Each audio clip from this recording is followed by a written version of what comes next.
Go ahead. So, good morning and welcome aboard Pride of Baltimore 2.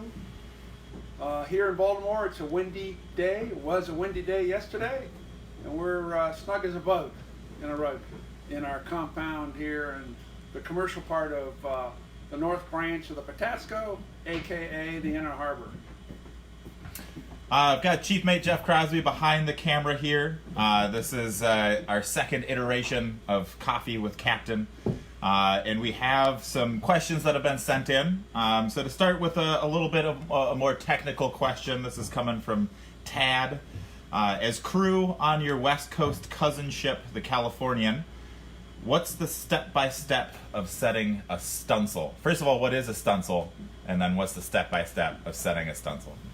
So, Square Riggers developed a technique for extending to the side, port or starboard, the ability to set a quadrilateral sail. It's referred to as a stunsail, but it's spelt studding sail. And you'll see this in artwork. And today there are a number of vessels that use studding sails, stunsails. Pick Castle goes around the world with them on a uses them on a regular basis on her around the world trips, and any time that the leg of the sailing is going to be sustained in direction for apparent wind angle. It's a broad reaching sail, so they're generally set on the fly, which means they're set free from the deck.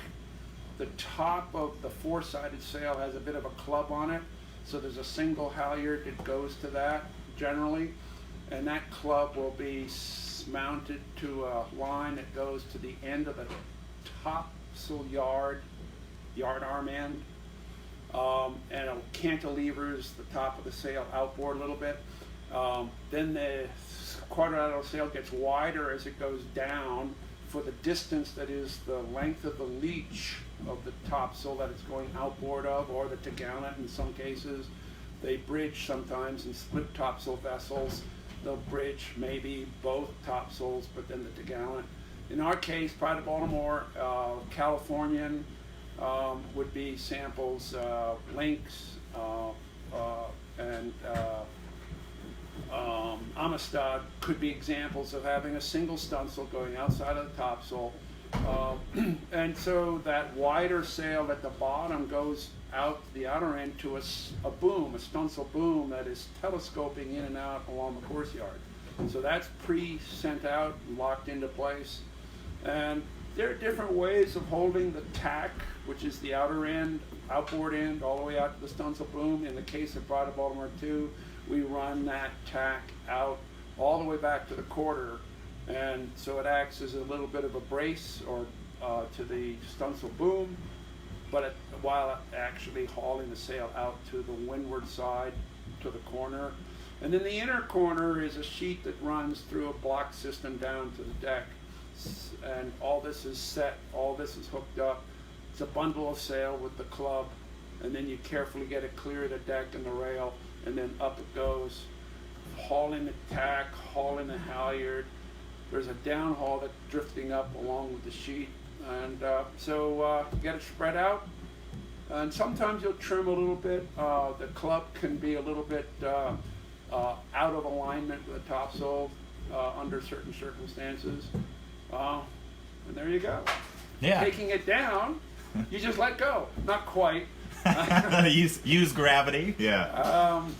On a breezy day, it's important, we found aboard Pride, to bear away even deeper to create a wind angle that's more astern, so that the blowing of the the stunsail doesn't come across and run down the stays of the jibs. So too much cross angle means you can't control, because it'll blow forward first as it's going down, and therefore to the side as the lines get longer. So it's important on a breezy strike, as well as a breezy set, that you have the wind angle pretty far aft, so that the balloon, this kite of wind, won't run into the stays or the head stays. Sure. That was a pretty good description. Great. If you're just joining us, this is our second Coffee with Captain. We have Captain Jan Miles in front of the camera, Chief Mate Jeff Crosby behind the camera. This next question is coming from Greg Bauer, who I see is joining us this morning. Good morning, Greg. It says, "Hi, Captain. How would you recommend to someone to start or learn sailing, especially after being spoiled by being guest crew on board Pride?" To be a professional on any of these working vessels, even professional crewed classic yachts, or even modern vessels, it takes learning what it's all about, and that takes time. It's about getting engaged. None of the crew that come to Pride are coming from jobs that don't have direct relatability to Pride, which means we're hiring from the community. Across the country, there are a number of these working vessels. And so sometimes there's a start as a volunteer, and that might go on for a number of accumulated months over some years. Sometimes it's a paid position with a working boat, but you get that time really handling the gear on other vessels in order to be even considered to come aboard Pride.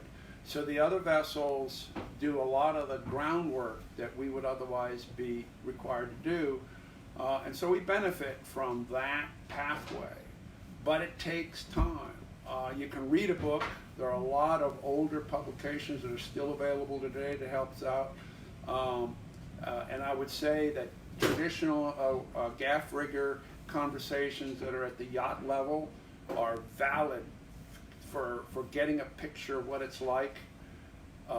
Learning terminology from the books is valid. Learning knots, understanding the techniques of skills of the sailor from books is valid.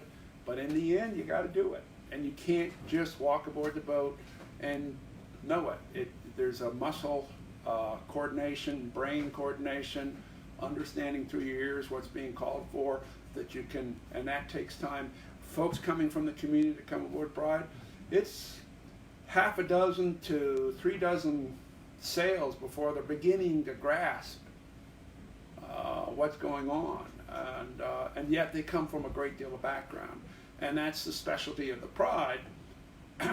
She's very complex. There are other topsail schooners that are a little less complex, but still, know the boat takes time, having had experience before that. So get a lot of time. What would your advice be to someone who's just starting out sailing? Well, it's finding a boat that's willing to take you. Now, if it's just plain sailing, then get into small boats. Get into small boats. The semi-modern way of getting into small boats would be dire dhows. More sophisticated modern would be windsurfers. The thing to understand is you got to do it. Back to what I said before. And so get in anything that's a sailing vessel. Doesn't matter what it is. When it's a dinghy, 10 to 16, 18 feet long, get a lot of time in that. And also, not just sail it, but if those have rowing, you got to know rowing. That's a valid thing. It helps with the entire process of understanding the physics of what's going on, including your own weight in the stability range of the vessel. And in a more modern world, because push boats are being used, these rubber boats without boards to help with maneuvering, do that as well. That's a very valid service. And with rescue, fast rescue, that's another thing. Get to understand what outboards do with these skimming dish hull forms. Yeah, because that all becomes muscle memory. Yeah. Less so learning a skill and something that's more innate, kind of like learning a sport. And and don't forget that canoes and kayaks and even the standing board operations, they all contribute to this muscle memory, all this understanding about how the interface works with a vessel and that's above water but floating in the water. So they're different hull forms, they perform differently. Do everything as much as you can, and you'll develop a lot of skills that lend themselves to the bigger ships tremendously. Yeah, absolutely. We've got Jason Williams joining us this morning. Good morning, Jason. He says, "Good morning, Captain. How glad to have coffee with you. How's the crew doing?" So, how are we doing? Jeff, this is a let the mate describe how the crew's doing. We're doing pretty good. It's been a windy day yesterday. Today's going to be another windy day, which makes maintenance pretty fun. We've been, doing a lot of really good maintenance on the boat, making her look really good, and getting after projects that have been kind of on the side burner for a while. But now we've got some time to get them done. We're a little bit stir crazy with the stay-at-home orders, but there's a few of us here, so we can keep each other company, which has been pretty great. What's the form of stir crazy? Oh man, just nowhere to get energy expelled. We can't go out and about, so we're finding creative ways to do that here. A lot of after work fire pit sessions, trying to hang out and play some sort of frisbee games or ball games, things like that. Kind of get rid of that extra energy. Cool. Yeah. So talked a bit about getting into sailing. How did you get into sailing?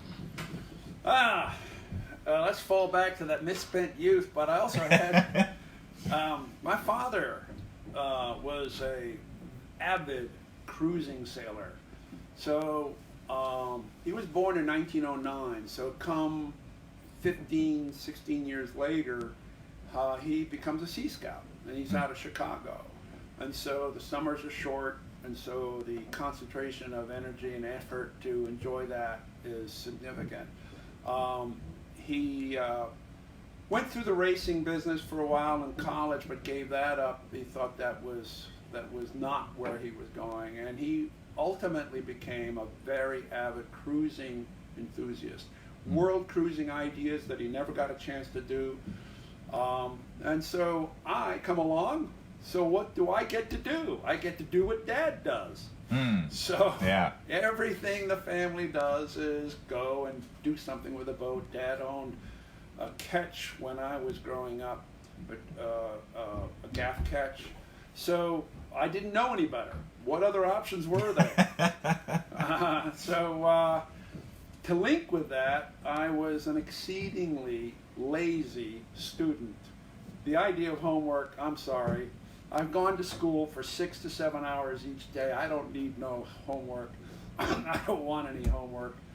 So boating, and with a lot of international travel, when we did break away from that international travel, because Dad was a Foreign Service officer, some of the posts were landlocked posts. One post was particularly interesting, was Malta. So that's when at the age of 7 and 8 I really got into, and early 9, got into dinghy stuff, a lot of which I did by myself. And so, again, I'm going to a foreign school. It's an English language school, but I was a stranger in that school. I didn't have a lot of other distractions, and so the stir crazy was solved by going on dinghies, and so I did a lot of dinghy stuff. So long story short, I'm in my teens, and my father comes to me and he says, "You've developed a lot of experience," because all through high school I was doing yacht delivery work in the summertime. I was not involved with sports of the day because it was football. I wasn't interested in that. It was baseball. I didn't have any skills in that. They didn't do soccer back then. Yeah. They do now. So, or swimming. I used to be in the swim team overseas. So I did a lot of delivery work, and anywhere from Maine down through to the Caribbean, mostly the northeast coast, but also through Panama and on the west coast. This is all from the age of 16 through all the years of 16, 17, 18. So by the time I got to 18, my father comes to me and says, "You could sit for a Coast Guard license." Another test? I don't want a test. Yeah. But when I understood that I could then get a job with a license, I knew I could pay my way, take care of myself. So I never studied harder. And I've had a great, great career since then. You can't map this career out. You can't say I'm going to go do that very easily. I've been very fortunate. But that's how I got my start. It was just nothing better to do. Sure. To kind of go along with that, this question's coming from Patrick Smith. We know him. What was your first command? It was the vessel called the Rachel and Ebenezer. She was an idea that came out of Maine, was meant to stay in Maine originally. A group of folks that were associated with building naval vessels up in Maine at the Bath Iron Works saw retirement coming, and they formed themselves into a group, got a design done, and was going to build it out of ferro cement. So the idea back then was ferro cement was pretty easy and inexpensive and not a very high skill thing. They had to scale back the 100-foot boat down to about 65, and eventually when they got it built, they pretty much went out of business for themselves, and they sold it to a family in Long Island. And they operated at day sales for a while and week sales in the summertime, but wanted to expand and go down into the Caribbean. And they focused on me to be that person that took their business down to, in a partnership with Durago Cruises, which was operating the Harvey Gamage. So that was my first command. The boat had never been to sea before, so it was a big setup.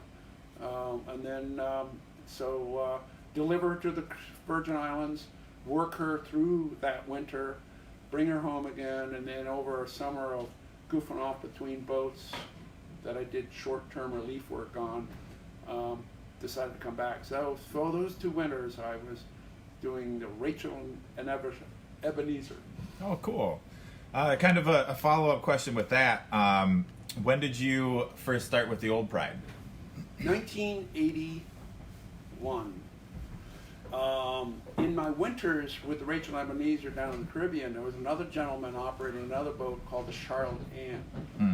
An American schooner that started out in New England, pretty elderly vessel even of the day, but had been rebuilt a number of times, came down to the Virgin Islands and worked its own program.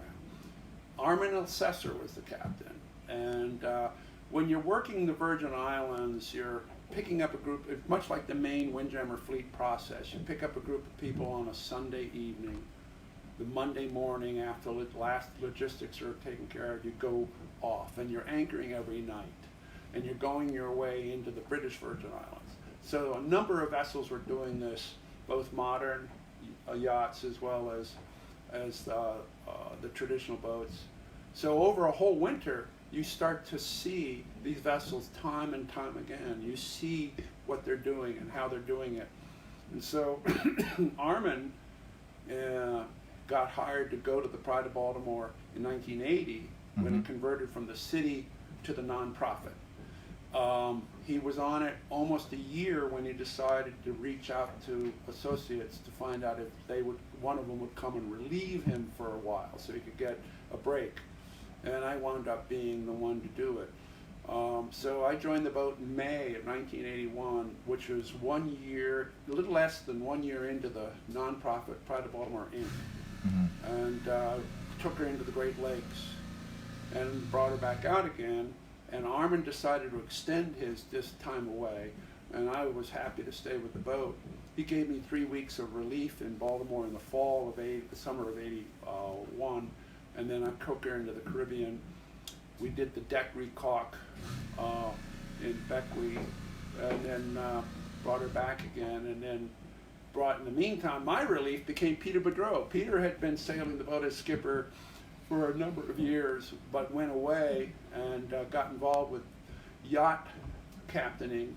But he wanted to come back to the American schooner fleet.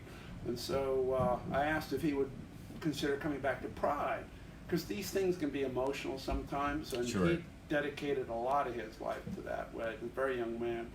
And when he found how well we were caring for the vessel, because I made a purpose visit to the Virgin Islands on the way up through to the southeast coast, which was the itinerary that early '82. Yeah, early '82. He deigned to say, yeah, he'd like to come back. And so he wound up being one of the 3 captains that Pride Inc.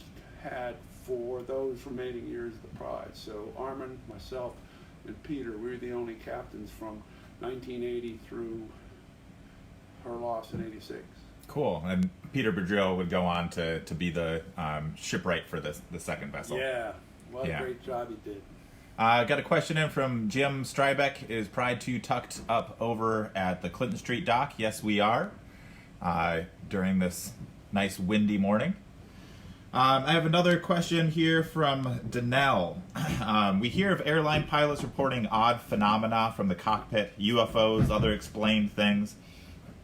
Being out on the sea is also a solitary experience, where surely imagination and fancy can enter into the equation as to what is real and what is not. During lonely nights on watch, have you or anyone on the ship ever seen anything mysterious or inexplicable?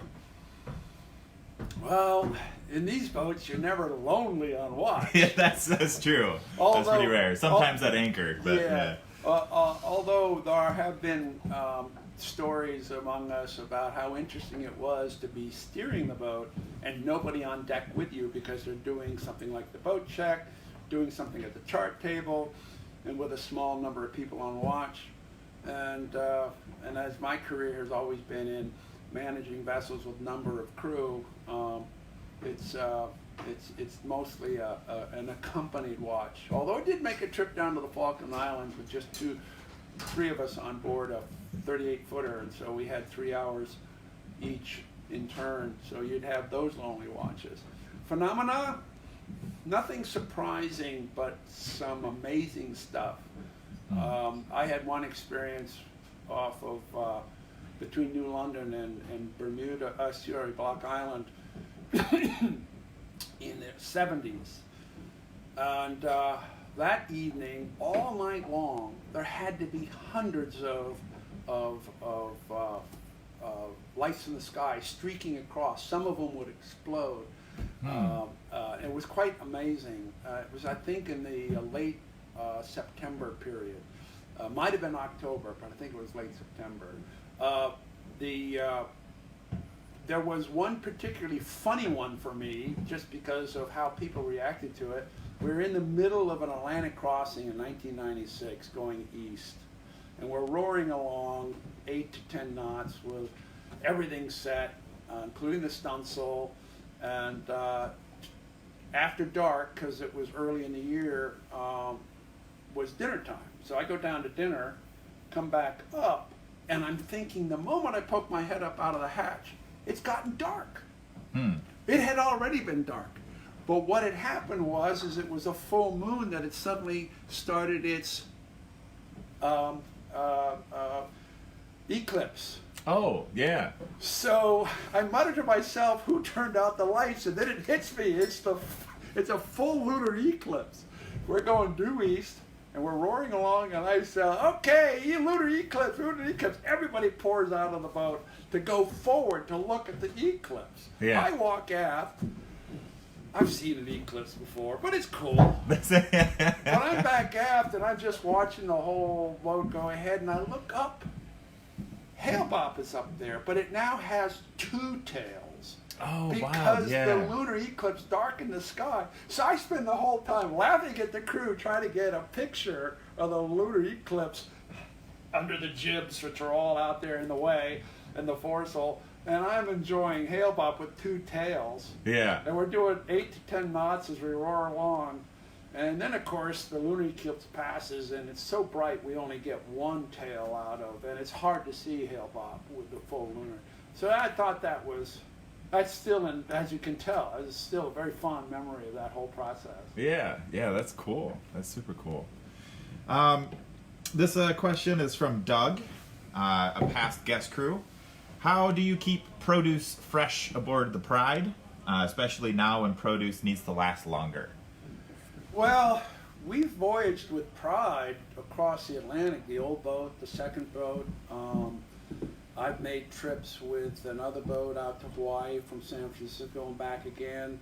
So food preparation for lengths of time of 2 weeks and better are not out of my experience.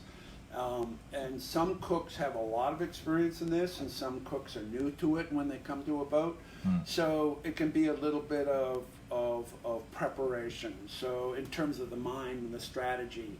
Now today we have something we didn't have years ago that Phil has been using for a couple years now, and that's this thing called a green bag, and it's a breathable bag, and you wrap a vegetable in it, and it is very effective, according to Phil.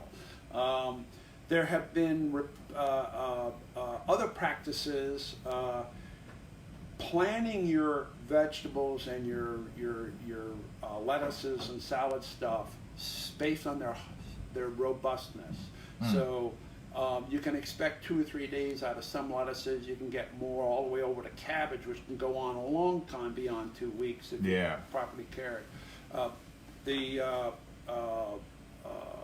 There are hard foods such as onions and potatoes. Phil says that sweet potatoes really last a long time. You just don't want them to get wet. You want them to be ventilated. And so in the case of Pride, we have an area that's well above any possibility of water in the bilge. So it has the benefit of being kept from getting very hot because it's water temperature based. Even in the tropics, it's probably not getting hotter than 75 or 80 degrees, and probably closer to 60 to 70 degrees. Because you're out in the open water of the Caribbean, it's just not that hot necessarily. Eggs, they'll last a long time. There are some stories that go back about not using refrigerated eggs, but the thing about eggs is the gravity. The yolk is moving all the time, slowly, so you just don't want the yolk to touch the shell. So if you rotate eggs, you don't have to worry about whether they've been refrigerated or not. You just rotate them periodically. And you don't have to do it daily, just make sure you do it periodically. And they'll go past 30 days quite easily, as long as they're in an environment where the air is not super saturated, meaning wet, that they actually develop dampness. So that works very well. There are a number of things you can buy at the store that's normal on your shelf that you don't have to refrigerate. I made a trip with these two brothers down to the Falklands. We didn't have refrigeration. And we had no concern with the business of mayonnaise, the business of mustard, ketchup, because of in mass production, there's a lot of ingredients in there that do not are preservatives, and not actual preservatives, but are preservatives in their nature. Vinegar, lemon juice.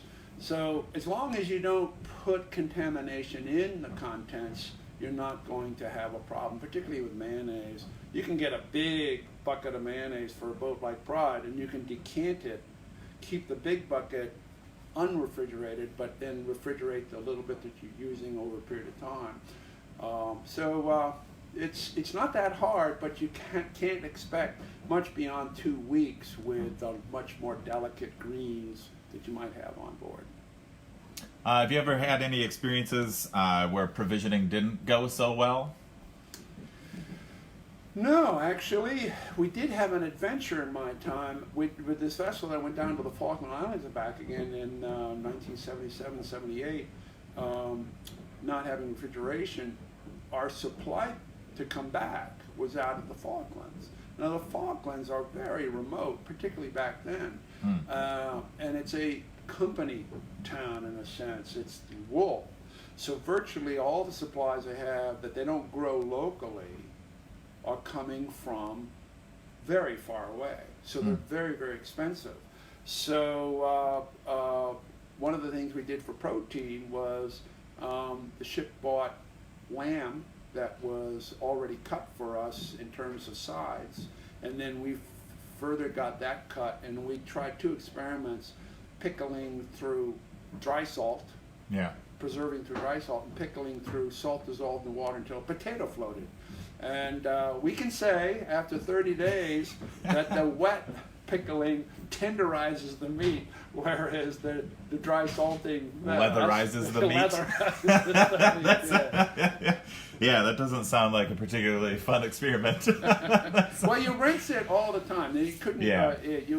You would leach the salt out, and we used a regular meal was a curry, and so we had plenty of chutney on board. Had canned peas and corn and things that could go with, and of course the rice. Yeah. And so we ate very, very well. It was just turning it around from, we could have lots of hard cheeses on board on the way down, but not going on the way up because it was just too expensive. Sure. I've got another question in from Greg. Well, you guys are sheltering in place. Do we have a full crew on board? Yes, we do. Maintaining this vessel, caring for this vessel does require all of our crew. We can't take a shortcut on that. We have to, if we're going to decide to not operate the boat for an extended period of time, the best preservation is to down rig and cover the vessel. That takes everybody to do it in an effective way. We're also anticipating going sailing. We started before this crisis crewing up in mid-February for rigging up in time to go sailing down in Annapolis for Maryland Day. That was March 25, and we were actually ready to go to Annapolis the weekend before that to help celebrate Maryland Day celebrations in Annapolis. All that got canceled, so we were already rigged up. We did a couple of shakedown cruise sails for a few hours with the crew on either side of Maryland Day, the day before and the day after. And then that following Monday, Governor Hogan said stay at home. So we have not been moving since. So we're hoping at some point to be able to go sailing. This vessel is an icon of Maryland and is appreciated around the nation, around the world. So it's conceivable we could help with the general mood of things at some point if we're able to go sailing. But we also have to realize that the vessel earns a fair amount through direct use. Mm-hmm. If we're not direct using the vessel, we may have to shut down early. Other vessels that haven't gotten underway, their springtime just doesn't come that early. They're happening in March, not in February, or happening in April, not in February. So they made a decision to not even begin to uprig. And that's a sound decision. But we were already completely rigged when this crisis became, in Maryland, a strategy of stay at home. So we're biding our time. We're going to try and experiment and do a pretend cruise around the bay, virtual cruise around the bay starting next week, and see how that goes. In the meantime, like all of you folks, we're waiting to see when we can start to do the things or begin to do some of the things that we normally do. Great. Well, that's all we have for you this morning.